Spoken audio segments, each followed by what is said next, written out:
The other player is generally happy with the situation, but perhaps think it is time to be a bit more aggressive. This cavalry unit is fairly exposed, and that gives the potential for perhaps attacking that and causing some damage. He therefore decides that what he will do is he will attempt to charge this unit at that unit to cause it to take a morale test. Because it's under artillery fire, it must first of all roll a dice to see if it can move under artillery fire. So it rolls the dice, it's rolled a 5, and it can move because of the artillery fire. Next, it needs to roll a dice to move into contact. To move into contact frontally with a unit, you always need to roll an action dice. So it rolls a second action dice to see if it can move into contact. So it rolls a 4, and it can move into contact. So the unit moves forward like so.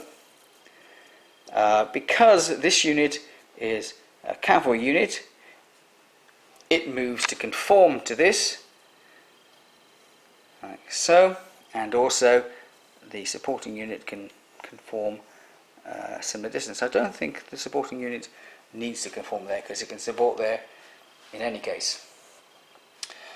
In addition to that, the ally player wants to get this unit forward to give support to his own unit in case things don't work out too well.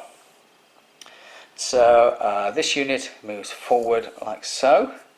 These two units move forward like so, like that. So they are now defending the stream directly. This unit moves forward to provide support, like that, and this unit will also move forward to provide support. So we can see this unit is, because it is in the gap between those units, is supporting that, and this one is supporting those two because it is behind these two. The player doesn't wish to do anything with the infantry, and so the next part of the phase is to assign artillery targets. So once again, he's going to choose to attack the infantry here in an attempt to disrupt it. The next thing we need to do is take a morale test for this unit, this French unit here. It's been contacted by this cavalry, and so it needs to take a test for that. To take a test, you roll 2d6 and you need to score 8 or better.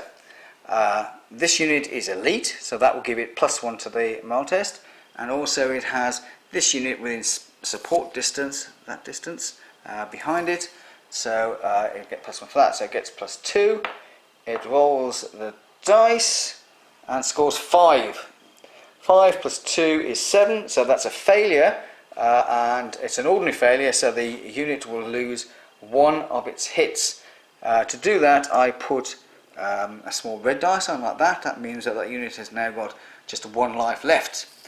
I could, if the commanding general was closer, it's too far away, attach the commanding general to this unit to give it a second chance to pass its test. Any commander can do that once in a turn to try to do it. It doesn't change the odds, but it does give them a second chance to pass the test.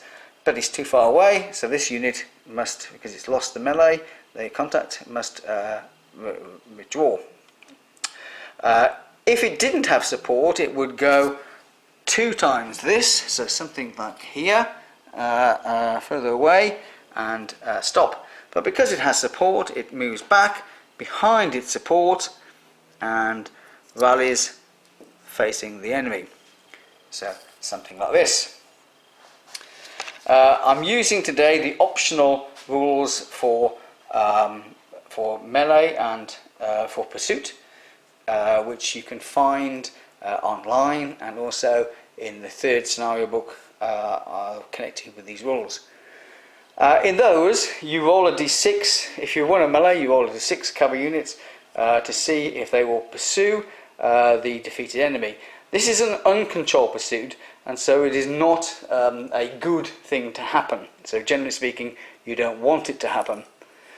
To pursue, you need to score 5 or 6, and then you add to that if you are of a low quality. This unit is elite, so it doesn't add anything to the pursuit dice, so it will pursue on a 5 or 6. So it rolls a dice, it's scored 6, it's pursuing.